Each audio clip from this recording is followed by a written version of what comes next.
معايا هنا لتر من الحليب، هحط عليه معلقتين من الدقيق، معلقتين من النشا، ربع كوباية من السكر. هقلب لحد ما المكونات تتداخل مع بعضها، وبعد كده هرفعها على النار. دلوقتي الكريمة بعد التقليب المستمر بقت جاهزة معايا بالشكل ده كده. دلوقتي بقى بعد ما رفعت الكريمة بتاعتي من على النار، هنزل بمعلقة من الزبدة. هقلب كده الزبدة تسيح معايا، وكمان معلقة صغيرة من الفانيليا. هقلب كويس بقى واسيب الكريمة بتاعتي دي على جنب، ولكن هغطي السطح بتاعها ببلاستيك راب. دلوقتي بقى معايا 500 جرام من البسكوت المطحون، اي نوع بسكوت متوفر عندنا. هحط عليهم 100 جرام او 150 جرام من الزبدة حسب البسكوت بتاعي، في نسبة زبدة عالية او قليلة. هخلط بقى بايدي كده، انا عايزة البسكوت يتغلف الزبدة كلها. دلوقتي البسكوت بتاعي اتغلف الزبدة كلها زي ما احنا شايفين كده.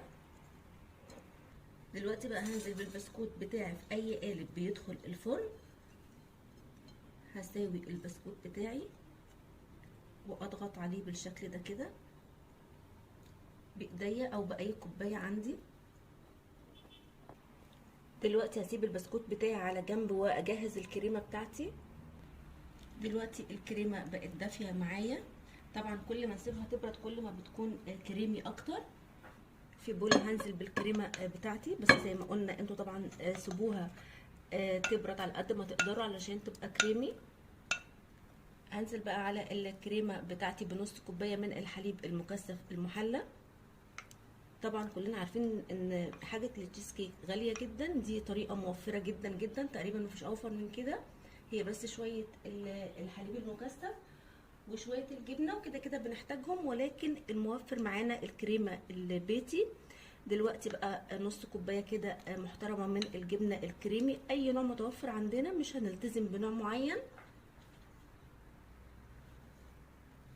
معلقتين كبار كده مليانين من الحليب البودر، واخر حاجه علبه صغيره من الزبادي اللي هي ال100 جرام. دلوقتي بقى بالهاند بلندر هاخد كل المكونات دي كويس جدا مع بعض. ممكن طبعا الخطوه دي نعملها في الخلاط.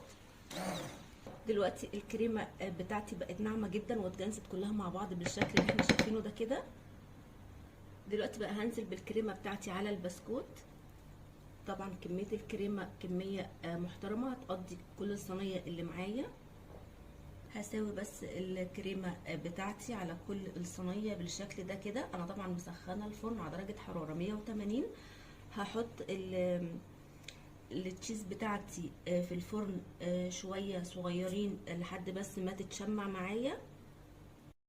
دلوقتي التشيز بتاعتي طلعت من الفرن، شايفين بقى طبقه الكرمله دي بتدي طعم حلو قوي لطبقه التشيز بتاعتي. دلوقتي هسيبها على جنب ونعمل الصوص.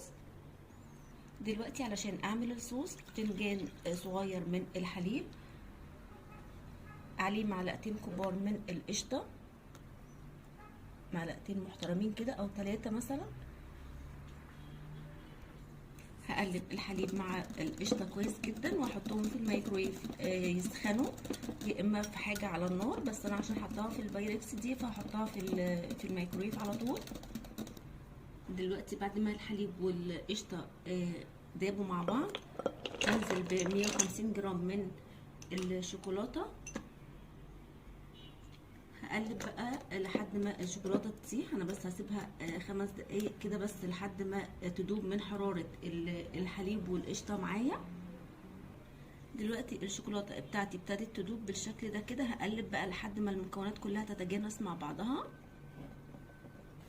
دلوقتي بقى الصوص بقى جاهز معايا. هحطه على التشيز بتاعتي بالشكل ده كده. شايفين بقى الصوص كريمي جدا وطعمه خطير.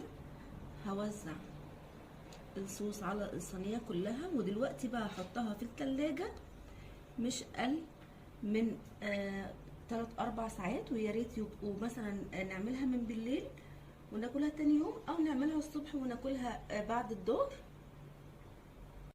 دلوقتي الحلة بتاعنا بقى بعد ما طلع من التلاجة بالشكل ده كده، هو بس القالب كان مايل شوية،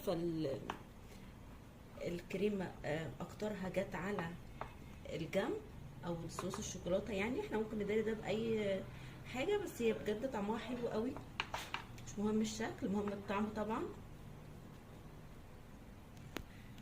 دلوقتي بقى نطلع قطع مع بعض. شايفين بقى بجد تحفة جدا، وصفة سهلة وبسيطة اقتصادية، طعمها خطير، حلوة جدا في الصيف.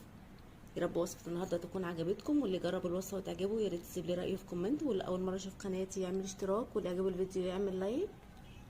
سلام.